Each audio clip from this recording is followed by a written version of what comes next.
Salut tout le monde, bienvenue dans cette vidéo. Je sais que vous êtes assez nombreux à l'attendre, en tout cas pour ceux qui suivent l'onglet communauté de la chaîne ou qui me suivent sur Instagram, puisque hier on a eu la chance d'avoir un essaim qui est venu se poser directement à la maison sur le mur extérieur du jardin. Cet essaim il venait pas d'une de mes ruches. D'ailleurs en voyant plein d'abeilles voler en sortant dans le jardin, j'ai d'abord pensé qu'il s'agissait d'un vol de fécondation, puisque j'ai deux petites colonies en cours de reménage, donc au premier abord je me suis dit chouette, c'est mes petites reines vierges qui vont se faire féconder. En fait, quand une jeune reine va faire son vol nuptial, ça peut faire penser à un essaimage, puisqu'il y a beaucoup d'abeilles qui accompagnent la sortie de la reine vierge.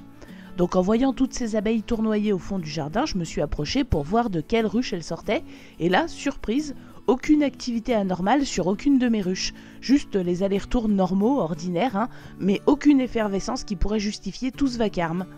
Du coup, je regarde un peu mieux et là, je réalise que le nuage d'abeilles, il n'est pas au-dessus du rucher, mais juste à côté, dans le chemin qui longe ma maison.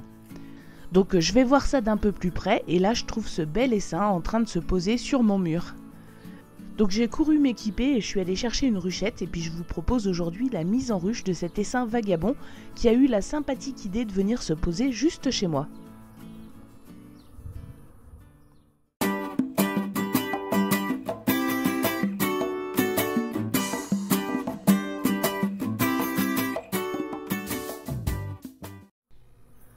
Alors pour tous ceux qui ne sont pas apiculteurs sur cette chaîne, je vais rapidement vous rappeler ce que c'est que l'essaimage.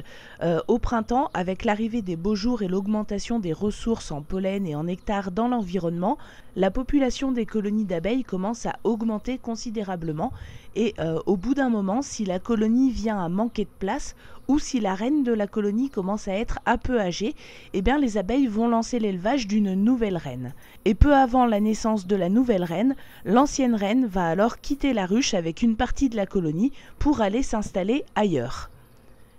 C'est pour ça qu'à cette saison, à partir de mi-avril et en général jusqu'à fin juin, on peut assez souvent trouver des essaims comme ça perchés dans les arbres ou comme ici au pied d'un mur, etc. Même quelquefois dans des endroits un petit peu improbables. C'est tout simplement l'ancienne reine d'une colonie d'abeilles qui est partie avec une partie de la population pour trouver un nouvel endroit où s'installer. Donc à ce moment-là, vous comprenez bien que c'est intéressant de leur proposer une ruche ou une ruchette pour essayer de les faire entrer dedans et récupérer cet essaim. Et c'est ça donc que je vais faire dans la vidéo d'aujourd'hui. Alors il faut savoir que normalement un essaim qui se pose comme ça, il n'est pas du tout agressif, c'est pour ça que j'ai juste la petite vareuse là et pas la combi complète. Il n'est pas agressif parce que avant de sortir de la ruche, les abeilles se gorgent de miel et donc c'est beaucoup moins facile pour elles de piquer. D'autre part, les abeilles elles piquent pourquoi? Essentiellement pour défendre leurs réserves et le couvain, c'est-à-dire là où sont élevées les jeunes abeilles qui vont permettre le renouvellement de la colonie. Sauf qu'un essaim nu comme celui-là, il n'a pas de réserve et il n'a pas de couvain, donc il n'a rien à défendre, donc normalement il n'est pas agressif. Sauf que là, il se trouve que je suis tombée sur des abeilles qui n'étaient pas contentes, peut-être parce que le temps était un peu orageux. Donc je suis vite partie enfiler la combinaison complète, sinon je pense que j'aurais peut-être eu quelques soucis. Voilà, donc au départ j'avais posé la ruchette en haut du muret et puis j'ai essayé avec la balayette de mettre les abeilles dans le toit de la ruchette pour pouvoir les verser dans la ruchette.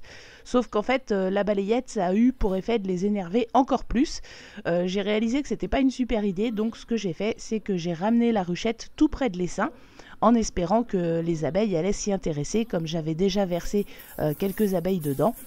Donc voilà, j'installe ma ruchette au pied du mur le plus près possible de l'essaim. Vous voyez que c'est pas super pratique de la caler, donc j'essaye de la caler un peu comme je peux.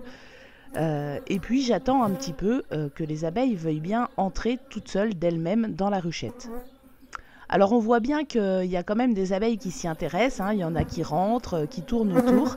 Certaines battent le rappel, on va le voir un petit peu plus tard. Les abeilles qui battent le rappel, c'est celles qui ont l'abdomen relevé et qui battent des ailes.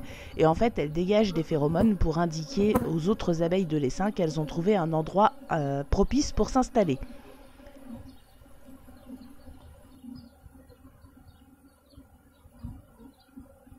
Donc au début j'ai assez bon espoir, je vois qu'il y a pas mal d'abeilles qui s'y intéressent, il y en a qui se mettent sur la façade, qui battent le rappel, tout ça, je me dis qu'elles vont rentrer toutes seules.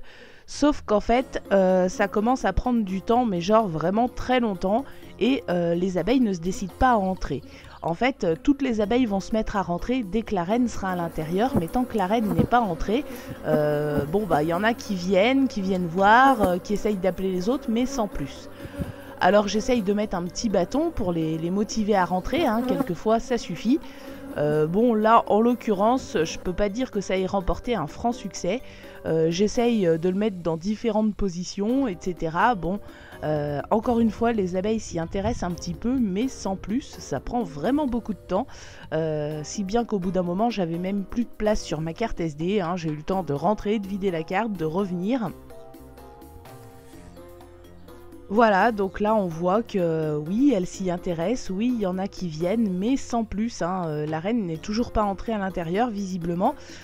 Alors j'hésite à aller allumer l'enfumoir pour les pousser à rentrer dans la ruchette avec un peu de fumée, mais bon, normalement, c'est pas conseillé de le faire parce que ça peut tout simplement pousser l'essaim à repartir carrément. Donc voilà, je prends mon mal en patience, j'attends, on voit bien hein, que ça les intéresse, mais tant que la reine ne rentre pas dans la ruchette, l'essaim ne rentre pas non plus.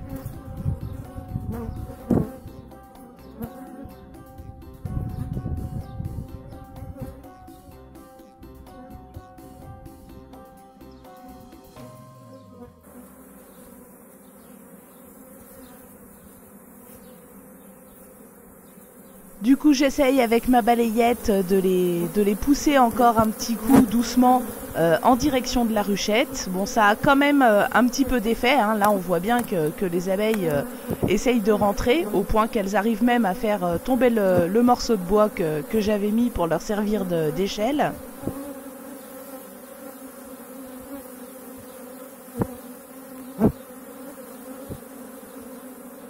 Je retire le toit pour qu'elle puisse rentrer plus facilement. Bon, ça vole dans tous les sens, ça rentre un petit peu, mais c'est pas encore la grosse ruée, hein. Alors normalement, enrucher un essaim comme ça se fait assez rapidement, surtout quand vous avez un essaim qui est accroché sur une branche et que vous pouvez couper la branche et déposer la totalité de la grappe sur la ruchette. Mais là, comme il était sur le bord du mur, il y avait plein d'abeilles qui s'étaient mis dans les petites anfractuosités du mur, dans les fentes du mur. Je pense que la reine elle-même était dans une fente, donc du coup, bah, je peux pas vraiment attraper toute la grappe d'un coup pour la verser dans ma ruchette, et je suis bien obligée d'attendre que Madame la reine veuille bien se décider. Et comme le temps est un peu orageux et que par moments il tombe même quelques gouttes, je remets quand même le toit en laissant une petite ouverture de façon à ce que les abeilles soient abritées et qu'elles se rendent compte que bah, si elles rentrent, elles ne seront pas exposées à la pluie, quoi. Voilà, donc ça prend du temps, beaucoup de temps, mais au bout d'un moment, je finis par voir passer la reine. Alors malheureusement, je filmais pas à ce moment-là, c'est bien dommage. Je vois passer la reine, je la vois rentrer dans la ruchette, et du coup, à partir du moment où elle est dedans, je sais que toutes les abeilles vont finir par rentrer. Donc je pose ma ruchette au-dessus de là où étaient les seins, sur le mur, et quelques minutes plus tard, bah, toutes les abeilles rentrent gentiment dans la ruchette. Voilà, donc je laisse ma ruchette sur le mur jusqu'au soir. En fait, je la laisse pratiquement jusqu'à la tombée de la nuit pour que toutes les abeilles et surtout toutes les butineuses soient bien rentrées dans la ruchette. On voit que sur le muret, il y a encore quelques abeilles qui traînent, mais elles vont finir par rentrer. Et assez rapidement, en fait, il n'y a plus personne sur le mur et toutes les abeilles sont dans la ruchette. Donc le soir, à la tombée de la nuit, une fois que toutes les abeilles sont bien rentrées dans la ruche, eh bien je suis venue récupérer ma ruchette pour l'emmener au rucher de Terra Nova. Voilà, j'espère que cette petite vidéo vous a plu, c'est pas un spectacle qu'on voit tous les jours. Je vous souhaite à tous un excellent week-end et je vous dis à lundi pour une prochaine vidéo.